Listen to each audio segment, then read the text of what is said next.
traslado de 4 días, y dentro del traslado de 4 días igualmente se podían presentar excepciones previas, vía recurso de reposición, excepciones de mérito, traslado de 3 días a la contraparte y la audiencia, finalmente la audiencia única, casi con las mismas prohibiciones y con las mismas restricciones de carácter probatorio. ¿Cuál es el mensaje que yo pienso allí transmitir? Es el siguiente, que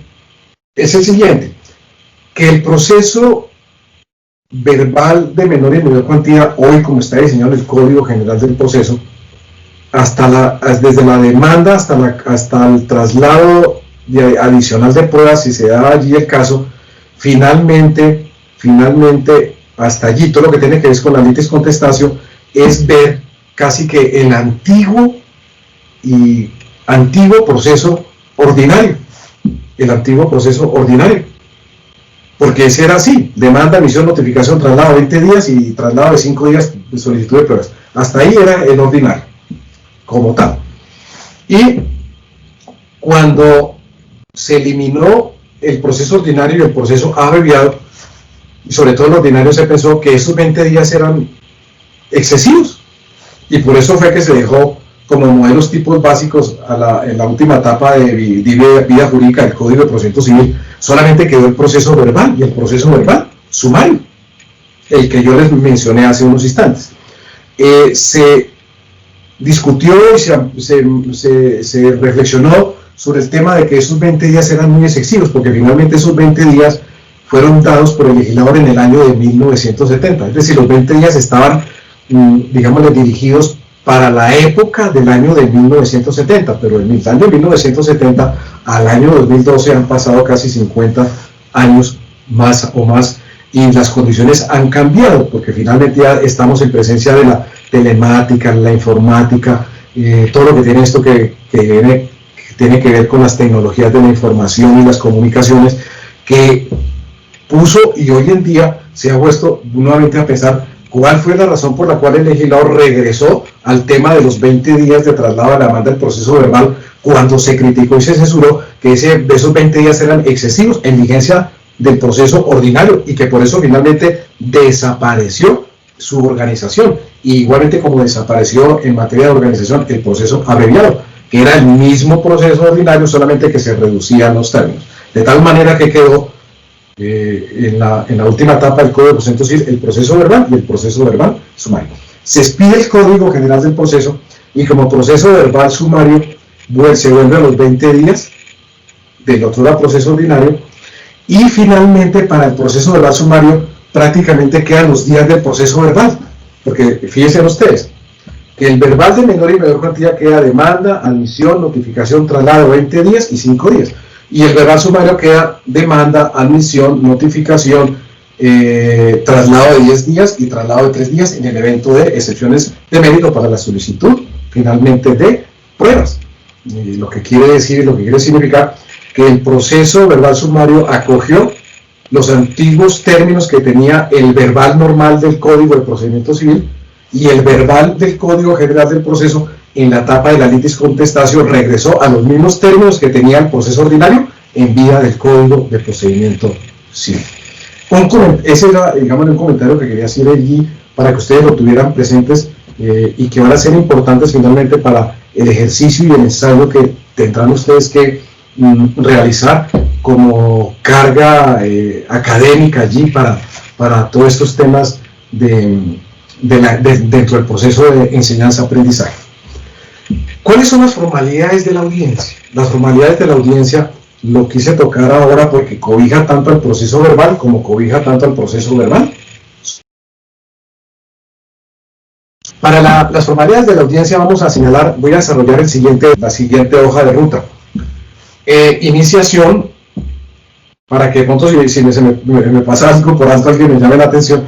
Iniciación, dirección, participación,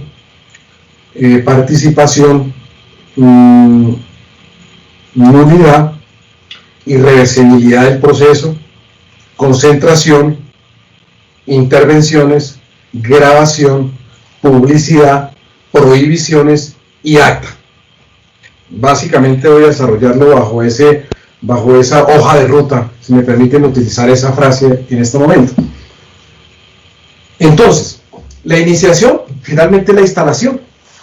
Se señala que deben las audiencias o diligencias iniciarse en el primer minuto de la hora señalada para tales efectos. ¿Quién es el director de las audiencias y las diligencias? El que la debe presidir, pues es el juez, o si estamos hablando de un juez corporativo, por los magistrados que integran la sala correspondiente, y allí se prevé que es posible que por alguna circunstancia especial de fuerza mayor o caso fortuito, si alguno de los magistrados que integran la sala respectiva con base en esos motivos no puede asistir a la audiencia, se llevará a cabo con la mayoría de los miembros de sala, de lo cual se dejará constancia finalmente allí en el acto. La ausencia del juez, la ausencia de los magistrados constituye motivo de nulidad de la audiencia correspondiente. ¿Quiénes tienen que participar? Pues tienen que participar las partes, los apoderados, tienen que llegar inclusive los testigos, los terceros intervinientes, los peritos, etcétera, etcétera, etcétera. Se tiene previsto allí que la ley ha señalado que para ejercer un control de quienes llegaron a la audiencia se ha diseñado un formato para que las personas que llegan, asisten, dejen su rúbrica o su constancia, su nombre, su edad, de que están presentes y que han asistido finalmente a la audiencia. Si por alguna circunstancia no se puede participar físicamente en la audiencia o diligencia, se ha previsto que se utilicen medios electrónicos o magnetofónicos de videoconferencia, teleconferencia o cualquier otro medio que asegure el registro de todo lo que pueda ocurrir en la audiencia o diligencia, siempre y cuando haya una causa justificada y el juez finalmente lo autorice. Digamos, es una de las grandes ventajas que hoy se tiene con el avance de las famosas TIC, las tecnologías de la información y las comunicaciones. Cuando debo mencionar lo que han empezado ya a presentar fallas técnicas, que ya estamos hablando de reconstrucción de audiencias, porque a través de las plataformas ha habido fallas técnicas de audio, de voz, de no sé qué, y bueno, en fin, todo eso tendrá que finalmente corregirse. Todos estamos entrando en un proceso nuevo, todos estamos aprendiendo esta nueva forma de administrar justicia, quienes están allá en ese deber tan importante como representantes del Estado, y quienes finalmente se encuentran al otro lado en una posición distinta como demandante, como demandado, etcétera, etcétera. Pues bien, hasta allí no hay ningún inconveniente, de tal manera que si la audiencia se inicia, estén o no estén las partes, se inicia la audiencia, ya dijimos que en el primer minuto, y si las partes, los apoderados o los terceros ingresan a la audiencia después de iniciar, tomarán la actuación en el estado en que se encuentre en ese momento en desarrollo de la audiencia. Es decir, es lo que se conoce como del principio de irreversibilidad del proceso. Lo que ya se surtió, lo que ya se actuó, ya no se puede retrotraer, seguimos para adelante, de tal manera que el que llegue en ese momento tomará la actuación que se esté desarrollando en ese instante. De otro lado, hay una figura que es el cambio de juez. Se dice que si hay un cambio de juez, quien lo sustituya deberá convocar a una audiencia especial solo con el propósito de volver a repetir los alegatos de conclusión y finalmente poder proferir sentencia bajo las reglas generales. Sobre ese punto, por favor, vayan pensando ya, puede que haya una inconsistencia porque no es claro ese momento de la sustitución del juez, y lo vamos a mirar por qué. Viene a continuación la concentración. Las audiencias y diligencias se desarrollarán sin solución de continuidad. El juez tiene el deber de tener dentro de su plan de trabajo y su programa de trabajo, destinarle el tiempo suficiente para abordar todos los contenidos de la audiencia. Allí se le advierte que pues no hacerlo constituiría una falta grave, sancionable, de acuerdo con el régimen disciplinario, y quienes intervengan en la audiencia disponen de un tiempo de 20 minutos, sin perjuicio que si alguna de las partes lo solicita por la complejidad del tema, ese tiempo se pueda ampliar, respetando la garantía de la igualdad de la otra parte en el desarrollo del proceso. Todo lo que ocurra en el desarrollo de una audiencia o diligencia debe grabarse mediante elementos electrónicos o magnetofónicos de audiovisuales de todo lo grabado se dejará un duplicado para el archivo del juzgado a cargo bajo la responsabilidad del secretario hasta la terminación del proceso. Si las audiencias o diligencias tienen que desarrollarse por fuera del despacho judicial o si se tiene que desarrollar en el despacho judicial y se presentan fallas técnicas como hoy son más frecuentes de lo pensado, y no por la pandemia, desde antes estaban presentando fallas técnicas, la legisladora ha previsto eso porque eso es normal. Se pueden sustituir las grabaciones a través del método antiguo, es decir, elaborar un acta que sustituyan los registros de lo que ocurra en las audiencias cuando se adolece o bien de esos elementos técnicos o se cuenta con esos elementos técnicos pero presentan fallas técnicas, porque nadie es ajeno a que eso suceda en la realidad. De otro lado, cualquier interesado podrá solicitar, evidentemente, suministrando lo necesario, copias de las grabaciones que le interesen para el ejercicio de los distintos actos procesales que puedan surgir de lo que pueda haber ocurrido en el desarrollo de una audiencia o diligencia. Después de las grabaciones, entonces viene el tema de la publicidad. Se supone que las audiencias son públicas, y como son públicas, finalmente tiene acceso a ellas cualquier persona por cualquier interés académico, jurídico, o porque, bueno, por cualquier razón.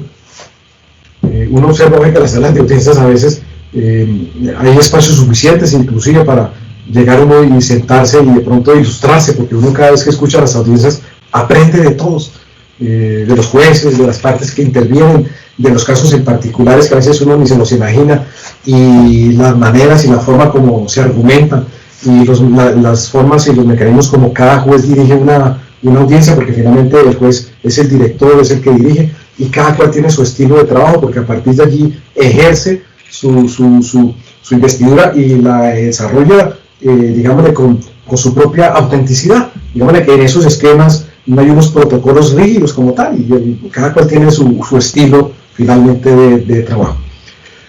Si él lo considera conveniente porque obstaculicen el desarrollo de la audiencia, podrá limitar y restringir el ingreso de terceros a la sala de audiencias correspondientes, y se señala adicionalmente que el Consejo Superior de la Judicatura deberá proveer lo necesario desde el plano de la vista de la infraestructura para que eso finalmente sea una realidad. Igualmente se plantean allí en las formalidades unas prohibiciones. Expresamente dice que está prohibido la sustitución de las intervenciones orales por escrito. Y entonces, si ese es un mandato legal, uno no puede, y yo aquí en esto, pues, yo así ni pregunto que no estimulo para que se presenten ni qué hacen, porque finalmente me gusta tener la libertad de poder hablar con tranquilidad, y esa es la ventaja que me da la cátedra, la academia, de poder hablar con tranquilidad, libremente, sin estar preocupado ni presionado que si digo y que si no digo, no. Allá me están escuchando, lo hago con cariño y lo hago de la mejor forma posible. Digamos que están prohibidas la sustitución de las intervenciones orales por escritos, y entonces parecería ser que esa prohibición es para los abogados o para las partes, porque finalmente si eso se aplicara estrictamente, pues al juez tampoco tiene que permitirle que dicte sentencia escrita, a la que la dicte de manera oral, porque finalmente ese es el rol de todos, o como dicen, aplicando un adagio popular, o todos en el suelo o todos en la cama. Entonces todos tenemos que formarnos, tenemos que tener todos los mismos conocimientos, las mismas competencias, las mismas experiencias, entonces tengamos unas reglas comunes y unitarias para todo el mundo. Entonces está prohibido sustituir las intervenciones orales por escritos. E igualmente está prohibido que el juez autorice, y no lo hacen, gracias a Dios, prohibición expresa, que ese fue una de las talanqueras y los obstáculos del éxito que tenía el proceso verbal en el Código de Procedimiento Civil, que estaba tan bien diseñado, pero tenía también unas grandes debilidades, por ejemplo, en ese tema. Está prohibido finalmente reproducir las grabaciones. El que quiera volver a escuchar su voz, o escuchar la voz de los otros, o escuchar la voz del juez, pues pague una copia y que le quemen el CD y suficiente. Está prohibido. Porque en vía del Código de Procedimiento Civil había que reproducir lo grabado. Y ustedes saben muy bien que se demora más una persona escuchando una grabación y transcribiendo una a la escritura. Se demora más. y con el agravante de que el proyecto de acta tenía que ser trasladado a las partes para que aclararan y que esta letra no me gusta, que yo no dije esto, que la palabra, que el punto, que la coma, no, eso es mejor dicho. Eso fue uno de los grandes debilidades que tuvo finalmente ese proceso de oral, en vía del código de procedimiento civil, sumándole el dictamen pericial y sumándole la inspección judicial adicionalmente. Entonces está prohibido eso. Digamos que ya después de la prohibición viene el acta. El acta igualmente es importante que finalmente, como eso todo queda grabado, medios electrónicos o magnetofónicos, de audio, de video, etcétera, etcétera, solamente el acta que se levante va a tener un contenido mínimo, es decir, quiénes vinieron a la audiencia, las partes, los nombres de las partes, los nombres de los apoderados, los testigos, de pronto los auxiliares de la justicia, y dejar consignado, si se llegara a acordar de pronto un documento en las audiencias y las diligencias, se deja la constancia finalmente de que allí eso se surtió. Y en el acta se incluirá el contenido de la parte resolutiva de la sentencia. El acta será suscrita únicamente por el juez y formará parte del acta el formato de control finalmente de asistencia. En vía del Código de Procedimiento Civil, permítanme que haga esa comparación para que ustedes se ilustren un poco más. Igualmente el acta se elaboraba, a pesar de que todo ha quedado grabado, pero entonces toda la parte considerativa tenía que consignarse en el acta, y más la parte resolutiva, y entonces ustedes observen allí que sí han habido avances importantes, indiscutiblemente beneficiosos, y que a no dudarlo uno no puede negar y cerrar los ojos y decir que no hay unos avances. Hay avances importantes y significativos. ¿Qué más podríamos decir allí? Pues ahí se plantea que el Consejo Superior de la Judicatura podrá designar un juez o un magistrado coordinador para que le asignen las funciones de programar o fijar las fechas de las audiencias que deban surtirse en su distrito judicial, en su circuito o en el municipio, de los procesos que están siendo atendidos. De tal manera que, en términos generales, puedo afirmar que esa es la formalidad de las audiencias que deben tenerse presente para, no solamente para las audiencias, sino también para las diligencias. Bien, veamos entonces a continuación el tema de las sentencias. El tema de las sentencias. El tema de la sentencia lo toco porque hay distintos momentos procesales para proferir hoy en día sentencia. Pensamos que hay una regla general, y que esa regla general, pues es que el juez debe dictar sentencia de manera oral. Esa debe ser la regla general. La excepción es que allí, si no la dicta oral, anunciará el sentido del fallo y la dictará por escrito dentro de los 10 días siguientes, la dictará por escrito. Artículo 373, Código General del Proceso. ¿Correcto? Pues bien. Sin embargo,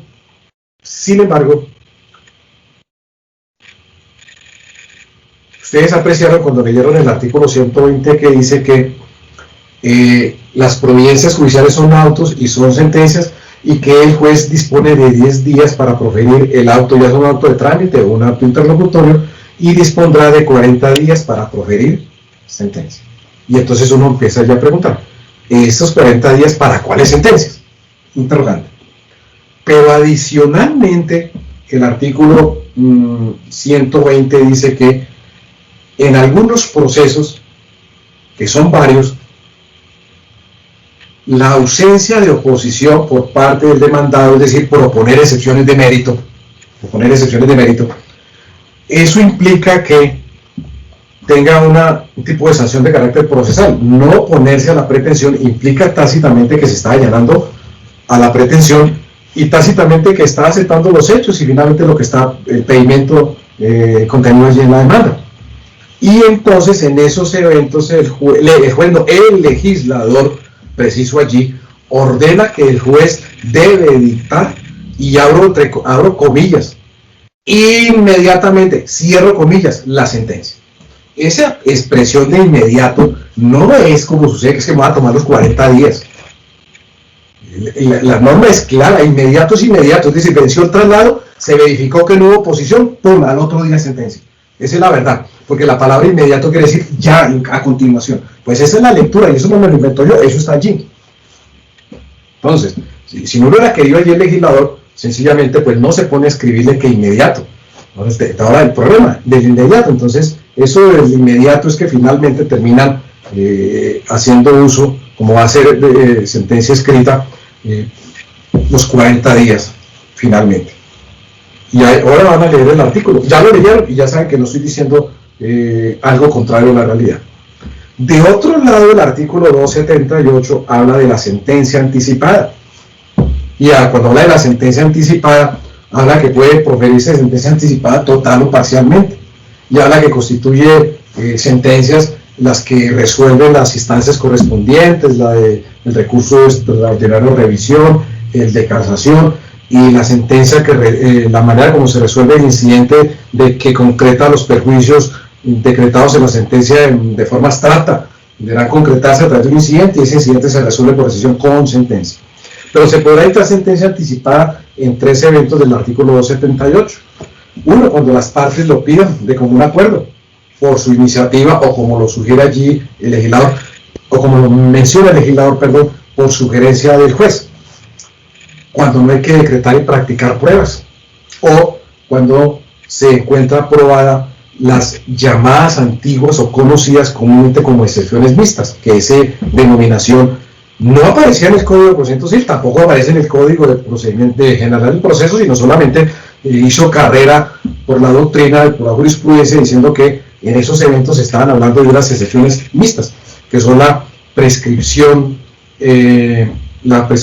extintiva, la caducidad, la cosa juzgada, la transacción y la falta de legitimación en la causa. Y dice que cuando se hallen probadas se declarará o se podrá dictar sentencia anticipada. Y entonces uno empieza a reflexionar y a preguntarse cuándo debe entenderse y cuándo no debe entenderse sentencia anticipada. Si hay un momento procesal para dictar sentencia anticipada, se supone que por regla general, pues en la audiencia de instrucción y fallo, todo lo que sea antes de ese momento es anticipado, diría uno, reflexionando, haciéndole la lectura. O si el juez opta por una audiencia única, como llama audiencia única, o va a ser todo concentrado, pues allí al finalizar la audiencia tendrá que dictar sentencia. Y uno se preguntaría, ¿y entonces cuándo es anticipado realmente? Porque si empieza una audiencia y tiene que esa audiencia termina con sentencia, ¿será que dentro de la audiencia se podrá dictar sentencia anticipada o tendrá que ser antes de la audiencia? Empiezan a surgir una serie de interrogantes que ameritan un estudio juicioso, un mayor análisis, y que permita conciliar finalmente o lograr descifrar qué fue lo que pretendió allí el legislador. Porque el mecanismo que existía antiguamente para las famosas excepciones mixtas es que las excepciones mixtas son por su naturaleza excepciones de mérito, solamente que por disposición del legislador y autorizarlo se podía plantear excepciones de mérito, específicamente esas, para que fueran tramitadas como excepciones previas, es decir, para que se pudiera resolver antes de citar a la famosa audiencia única del proceso verbal o del verbal sumario en el marco del Código de Procedimiento Civil, pero que hoy en día se ubican esas razones, esos motivos como una figura propia o como un motivo propio o causa propia para poder dictar sentencia anticipada. Si es tan amable, por favor, alguna o alguno de ustedes me ayuda, pido auxilio, ya tengo la voz cansada. Leamos si me ayudan con el 391 y el 392 en su lectura, por favor.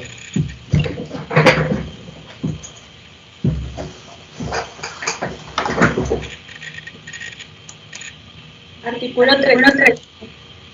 Demanda.